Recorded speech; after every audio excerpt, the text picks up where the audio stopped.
Thank you, Raffaella. Welcome to our meeting. Let me introduce Professor Jelena Dumancic. She is Associate Professor in Dental Anthropology at the University of Zagreb in Croatia.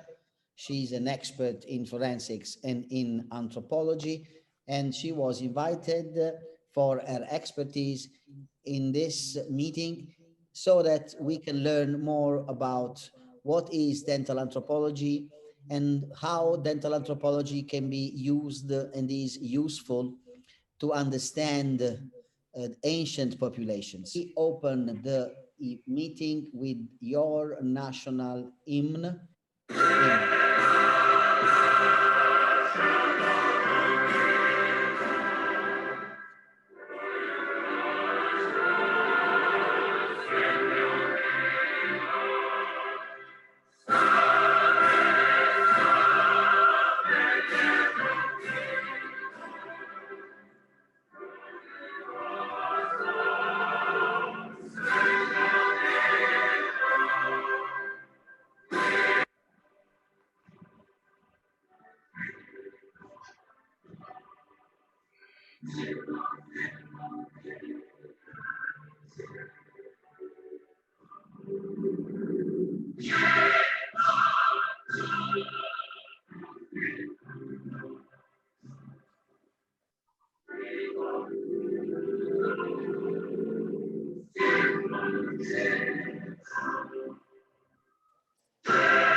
Welcome again to our meeting.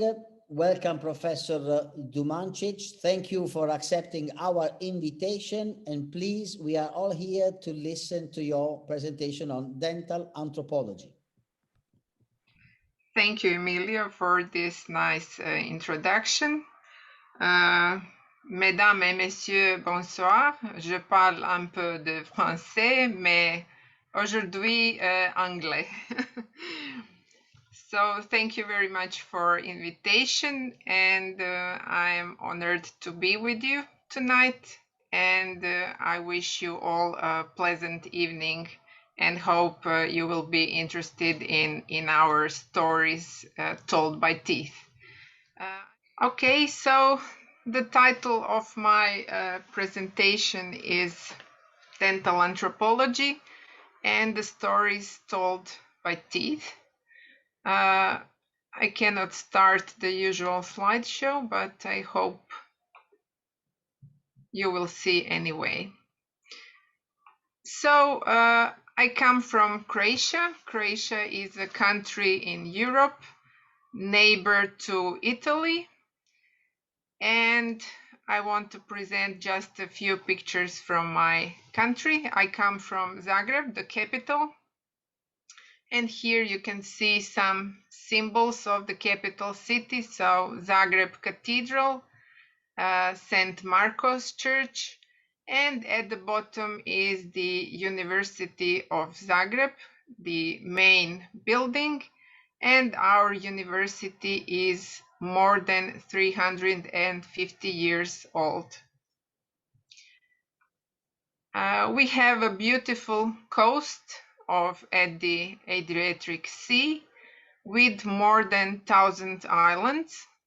And here on the right bottom is a very special island on the river Krka. And from that region is my father.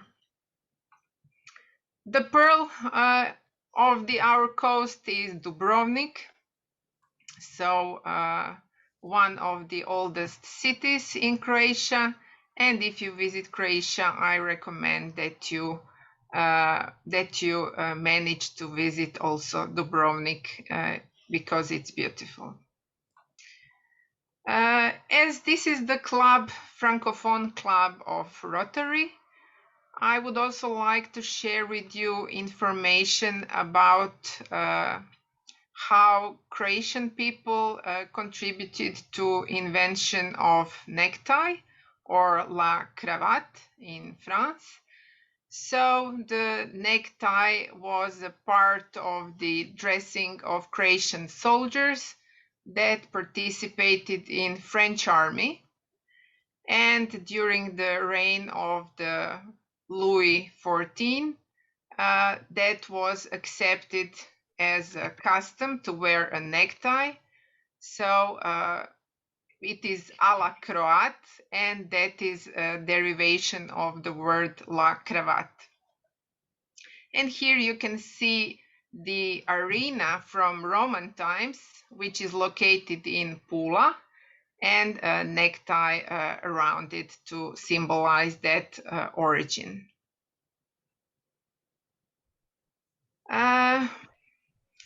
I work at the Department of Dental Anthropology, School of Dental Medicine, University of Zagreb, and I teach several courses. Tooth morphology with dental anthropology, which is one of the main courses on the second year for dental students. Then history of dentistry, forensic dentistry, and oral health care for persons with disabilities. For this meeting, I chose this picture where I'm actually in the arms of Saint Apollonia. And Saint Apollonia is a patron saint of dentists. She is also protector from toothache and headache.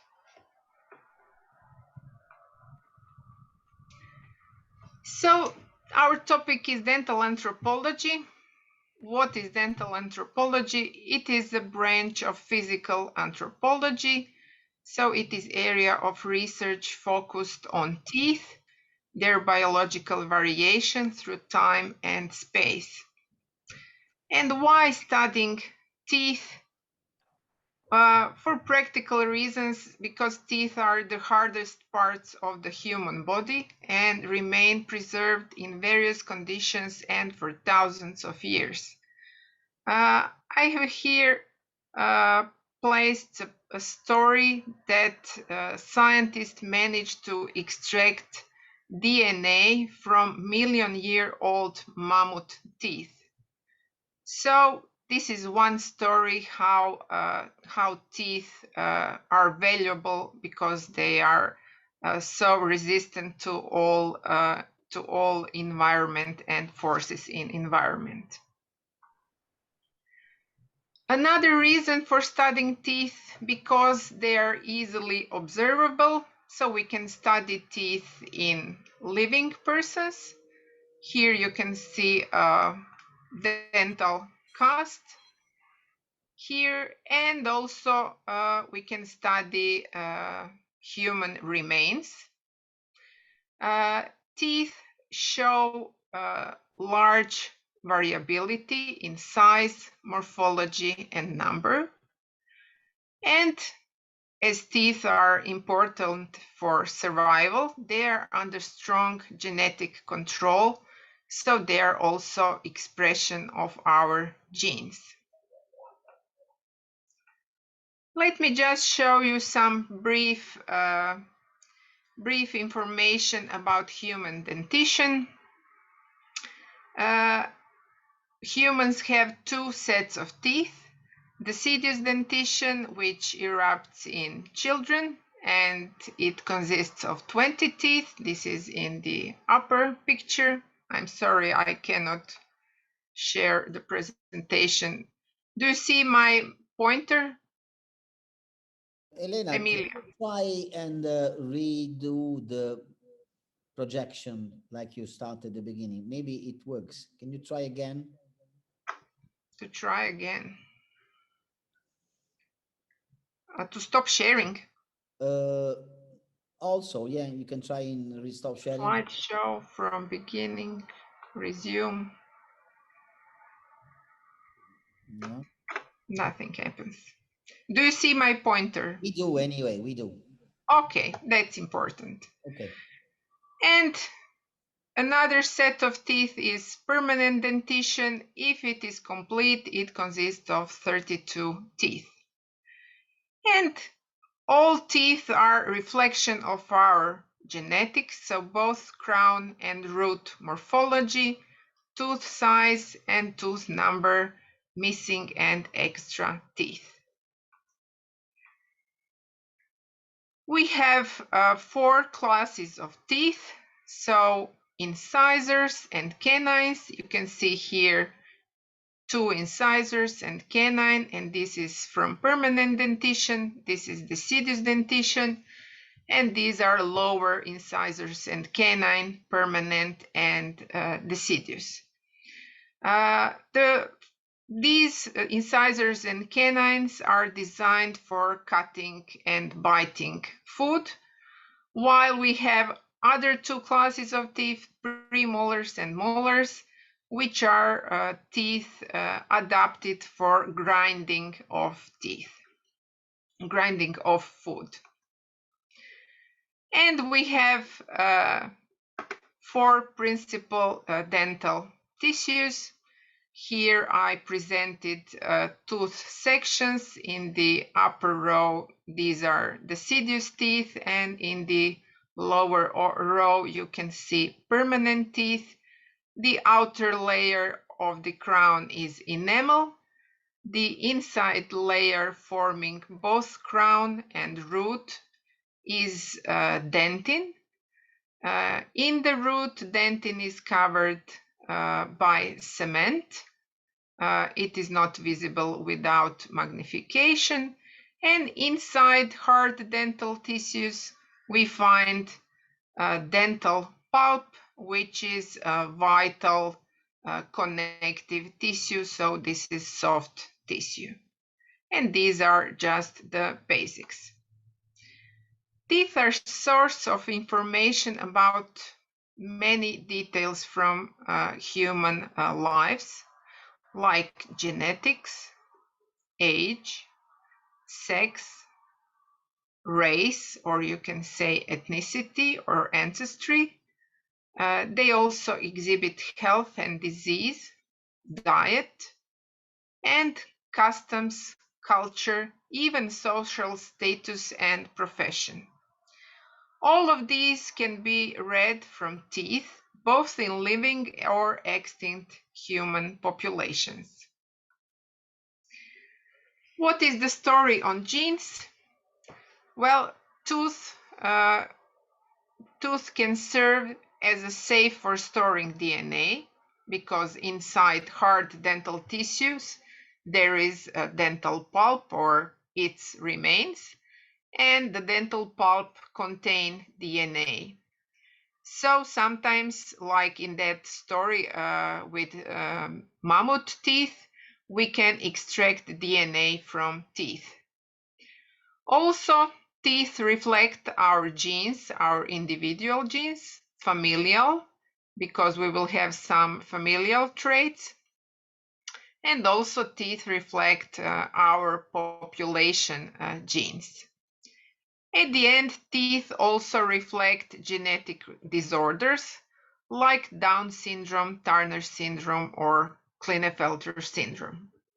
Teeth develop following certain chronology, and that development continues from intrauterine life till around 21 years of age, when we find finishing of development of the wisdom tooth. This chronology has application in forensic odontology and archaeology for dental age estimation. If you have children, then you have probably seen this picture. This is deciduous dentition, and the first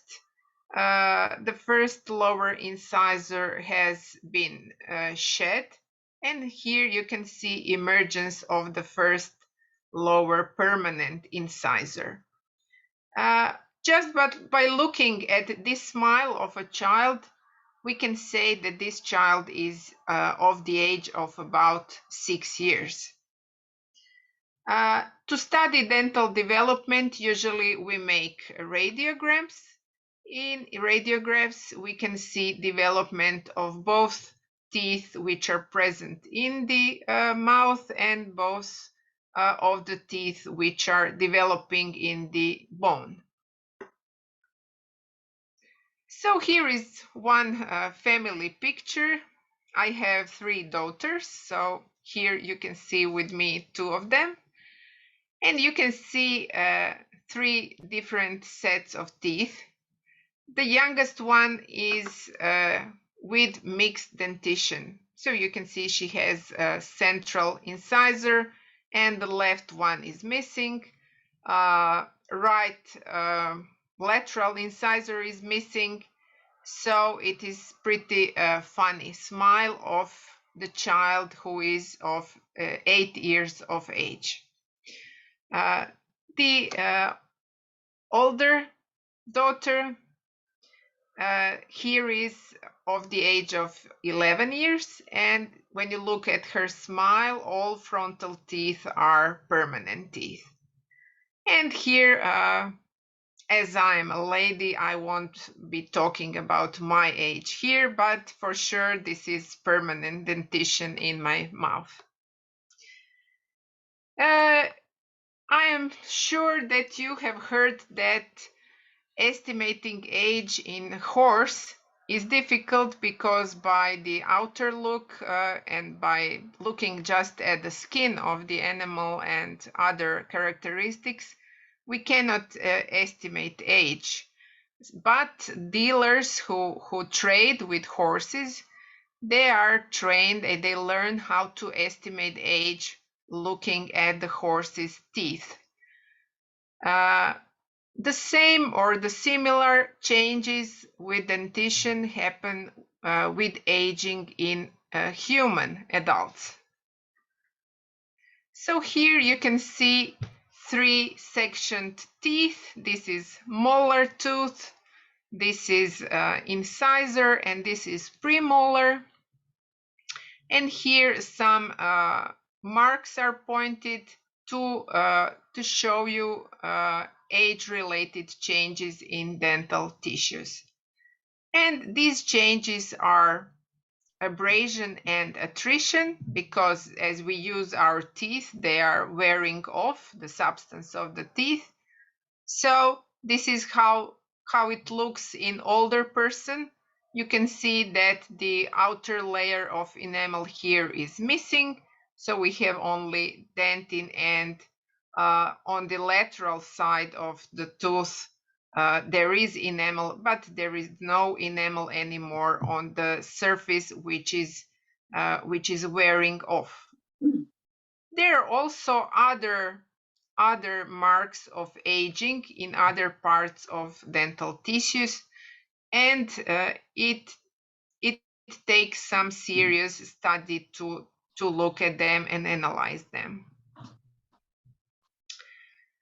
What about sexual dimorphic characteristics of teeth? Maybe you have already heard that males generally have larger teeth than females. So we can measure dentitions and we can estimate whether it is, if we have some skeletal remains from archaeological context, for example, we can make estimation whether dentition is of male or female. Canines are the most dimorphic teeth, both in animals and in humans. In humans, not so exaggerated, but also there is a difference in size. This is the largest difference in all dentition. I have here put the picture. First, I tried to find some nice picture of Tom Cruise, but then I realized that we have some famous people from Croatia. So this is football player Luka Modric, who was also the world best football player. And you can see that he has very marked canines. So teeth can also say stories about sex of the individual. When you look at teeth, there are many details that we call variation. As we have variation in our color of the skin, color of hair, maybe curly hair, dark eyes, brown eyes, blue eyes. In the same way, we have variation in dental morphology. So in living population, there is a pattern of dental variations that reflects biogeographical origin. There is a system for analyzing dental morphology. It was designed at the Arizona State University, and of the authors, only one is still active, and this is Professor Richard Scott from University of Nevada, Reno. Professor Scott is our visiting professor at our department, and we were honored to learn from him from the first hand. Here you can see also the book that describes that system. And now you will see what is possible by using that system for analyzing dental morphology. Here I have put two pictures of incisor teeth, just so you can see how morphology can be variable. So on the upper picture, the incisors, this is the palatal surface, so the surface that looks to the oral cavity. You can see that surfaces are smooth and flat, no particular relief on it. On the bottom picture, you can see that incisors and canines can be pretty much different. So here there is a rich morphology. This is the trait with this lateral margins, so exaggerated. It is called shovel-shaped incisors. So this is from Caucasian population, and this is from American Indians. On the left side, you can see a graphic representation, and you can see a percentage of that trait, which is called shovel-shaped incisors. The most upper row is Western Europe. So Europeans don't have this trait very much expressed. So we are in frequency between 0 and 5%. But if you go to China, Mongolia, so here you can see that about more than 70% people will express this trait. You can in such a way follow other populations, and there is designed software application. It is a web-based application, and when you analyze complete dentition, you can put in results, and the application will calculate the probability that person belongs to one of these populations. So just from looking at dental variants in morphology, you can estimate ancestry of the person whose teeth are analyzed. Here I have put a set of pictures showing acquired dental characteristics. So on the left side, you can see filled teeth, so dental fillings, and dental work is also one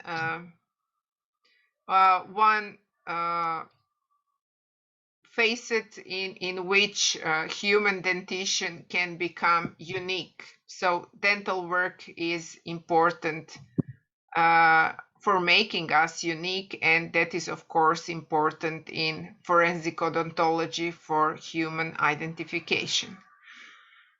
This upper picture is showing a typical abrasion of the incisors, and you can imagine that person was holding nails between incisors and for very long period of time. So if profession is related with using teeth as tools, we will find marks on teeth. Here is bottom picture, and here you can see some defects in the cervical region of teeth, and all these defects were made by, now you can see better. So all these defects are made with toothbrush. So if you are brushing your teeth very thoroughly, maybe too hard, and for many years, you will wear off dental substance. Many people would go to a dentist and ask for filling these lesions. However, this special person was blind person, and he wasn't aware of these defects, and his dentist was example of malpractice because he didn't treat these defects, and a patient was unaware of it. How teeth can say stories about customs and culture. This is presented in these pictures. The first upper on the left is Mayan dentition, and you can see that teeth are both filed and filled with precious stones. This is jade and hematite, I think. So they were filing teeth just for as a ritual, and inserting this precious stone was symbolizing that a person with such teeth was of the upper social class. So that must have been someone important in Mayan society. This is picture from Myanmar, and women in Myanmar dye their teeth with dark color with some herbs, by chewing herbs. So that is a custom also. On the bottom left, you can see a smile showing dental grill. Dental grill is a form of dental jewelry. So we cannot say that that ritual modification of teeth are the thing of the past and of some past civilizations, because we find a ritual modification of teeth also in present. And on the bottom right corner, there is example of whitening of teeth. And in today's society, it is very popular to have very, very white teeth. We call that color, it is a toilet color, because the tiles in toilet are of that white color, which is not natural color of teeth. So today also in Western civilizations, we also make some ritual dental modifications. How is this story important for forensic odontology? Teeth have two major roles in forensic odontology. They're used for human identification, and they are used in bite mark analysis. In human identification, the usual way is comparative identification. We compare dental records with post-mortal findings of the deceased individual. However, sometimes we don't have dental records, but nevertheless, we can read stories from teeth. So we can make a post-mortem dental profiling. We can use teeth in estimation of age, sex, ancestry, and we can also analyze factors that are special for that individual. Here there are several sets of teeth. So these are frontal teeth. I would say they look very nice and attractive. They are healthy teeth without fillings. This is the oral side. This is another. And these are no, I'm sorry, I don't have animation. I didn't want to show you the result. But these are teeth which are 130,000 years old. And these are Neanderthal teeth. Do they look similar to the teeth of modern humans? Yes, the morphology is very similar. However, the teeth are larger and they have some peculiar details. So morphology is a little bit exaggerated, at least when compared to Caucasian populations. That was example of Krapina Neanderthal teeth. These are fossils discovered in 1899 in a cave near Krapina. This is a town near Zagreb, about 1 hour driving from Zagreb. Dragutin Gorjanović Kramberger, Croatian paleodontologist and geologist, was leading excavations, and he documented the fossils and all the findings very well. It is estimated that remains of about 70 to 80 individuals were found in Krapina, and Krapina, because of that, is the world's largest Neanderthal fossil collection. Here you can see the mandible, one of the best preserved mandibles in that collection. It is mandible J. And we can study teeth. I will use, oh no, I can't. Okay, but if we enlarge, you can see that teeth are heavily worn. These are frontal incisors and canine. They're heavily worn. They are worn in such extent that pulp chambers were opened, infected, of course, because in oral cavity we all have bacteria, and that cause necrosis of the dental pulp and forming of inflammation. And here, this opening on the bone, this is the opening of the fistula, and from through that canal the pus goes out. So this is the pathology related to necrosis of dental pulp. So Neanderthals didn't have caries, but they had very abrasive diet. They ate predominantly raw food, which is very abrasive. So their teeth wear off very fast, and they suffered from different problems than modern men. This is also mandible from Krapina. I wanted to show you a detail related to dental morphology, specifically related to molar roots. So humans have several roots. On lower molars, humans have 2 roots, and this is the radiograph of lower premolar and molars, and this is usual morphology that we find in modern man. However, in Neanderthals, roots had special forms. This is called Taurodontism.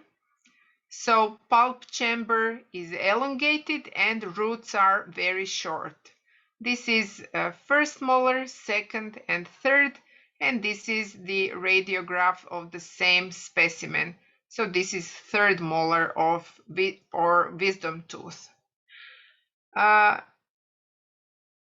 special feature called Taurodontism is present in about 74 to 90% of molars in Neanderthals, not only from Krapina, but also from other sites where Neanderthals were found.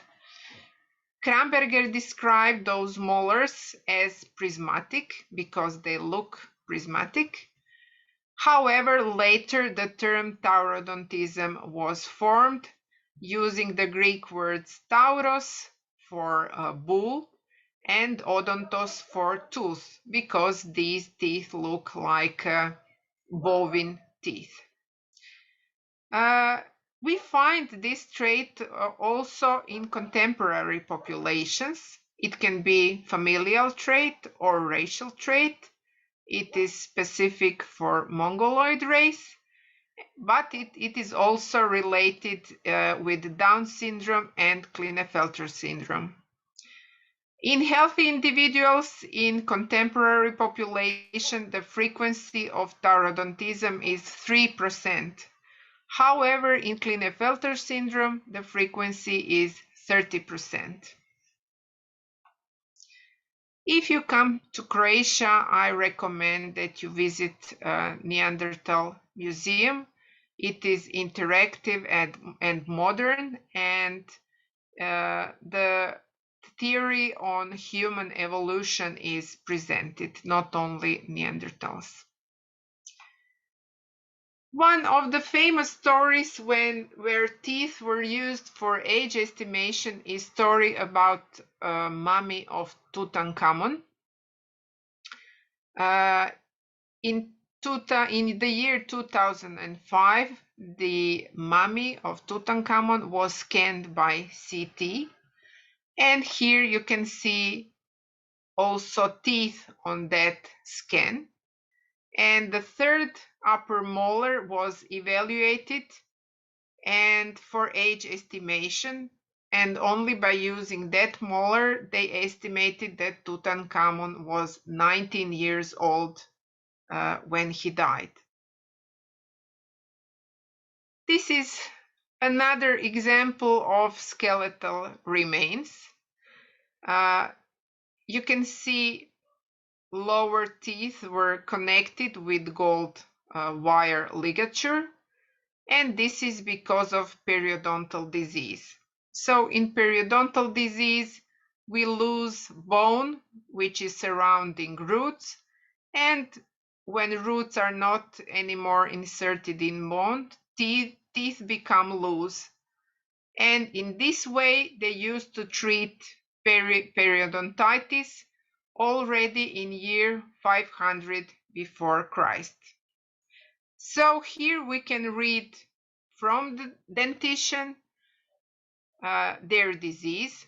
They had periodontal disease and abrasion, and caries was very rare because they didn't have processed food, they didn't have sweet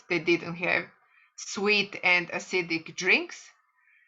However, this is also information on their health culture because they treated dental diseases. And some examples where you can also practice what we learned in this lecture. So here is dentition here. This is deciduous dentition. So belonging to a child, it is typical that we see these spaces between teeth in deciduous dentition. So it is normal and expected. What is not expected is to have a gap between teeth when lateral teeth are in contact. And this gap is due to using of pacifier. So this is specific feature of this child who is using pacifier for during the day, or it was just during the night, and it was enough to have such orthodontic anomaly. Here is another case. Here you can see upper dentition and you can see lower dentition here. If you look at lateral teeth, you can see there is substantial wear. So here we even don't see cusps anymore. So maybe half of the crown has been worn off during the life of this person. And looking at this dentition, we can see also that the person had caries because we find some fillings. But overall, looking at the whole dentition, we can also see that there are no many extractions. So here only 2 teeth were extracted and replaced with fixed bridge. So what we can read from this dentition about this person without even knowing his name? By the wear, we can say that person is very old because there are no cusps anymore. Here, here, here, here. Can we say anything about social status? Was this a rich person or poor one? We have some, maybe some of present members can answer my question. If I may say so, in Morocco, while I was in Morocco, it was a social status to have gold in the mouth. And that's what I see here. Okay. I suppose that in Morocco they used gold on frontal teeth as a jewelry and Yes. also as a symbol of social status. Yes. Here we see gold bridge, but this is in lateral region, and we couldn't tell if we don't look with the dental mirror, we couldn't tell the person has gold bridge. But it is sure that this person could afford himself paying for this dental bridge. So I would say that person was of a higher social status. Also in Croatia, dental caries is very prevalent, and it is not usual that we find old person with almost present all natural teeth. So this also shows that this person was probably educated and exhibited good oral hygiene. So we can also tell education. And this was my patient who was 83 years old here in at the time of this dental exam. So by looking all this information, I would go back to the one of the first slides. And I believe you also that teeth are valuable and durable source of information about genetics, age, sex, ethnicity, health and disease, diet, and customs and culture. And just by looking at the teeth, we can say much of information about individual.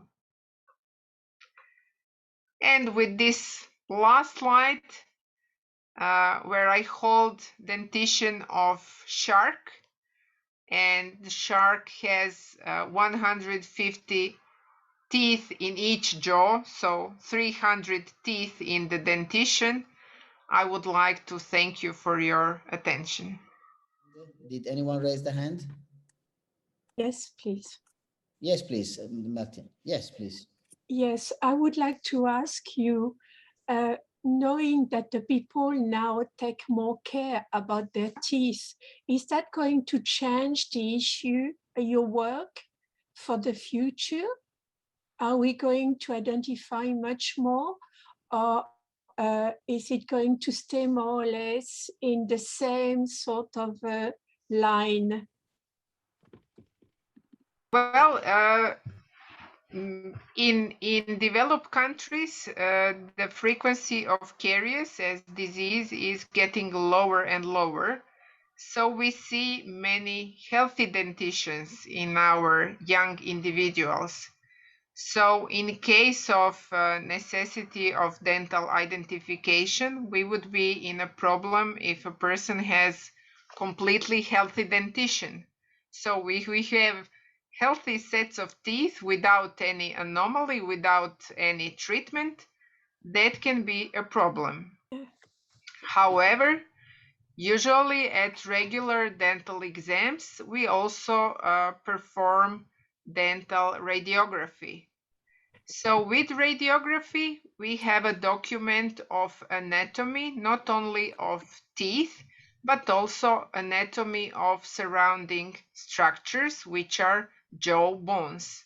So Emilio, also to answer your question, for identifying edentulous person, we can use morphology of dental bones. So comparing with some premortal radiograms, we can analyze also morphology of sinuses and position of different anatomical landmarks like mandibular canal and other details of the bones.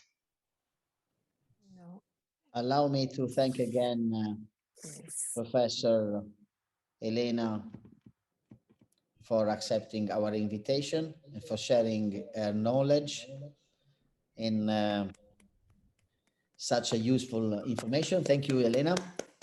Merci beaucoup. And before we close the meeting, I would like to invite again Professor Dumancic for the last little task we ask to all friends and people who join our meetings. The honor to you to read what in Rotary are known as the four-way test. And I would like you, Jelena, to read it for us, please. First, is it the truth? Second, is it fair to all concerned? Third, will it build goodwill and better friendships? And fourth, will it be beneficial to all concerned?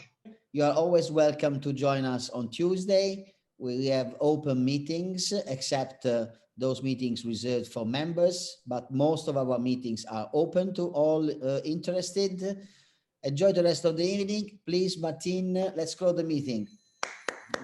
Good evening to all. Good Bye-bye. evening. Thank you very much. Bye-bye. Bye-bye.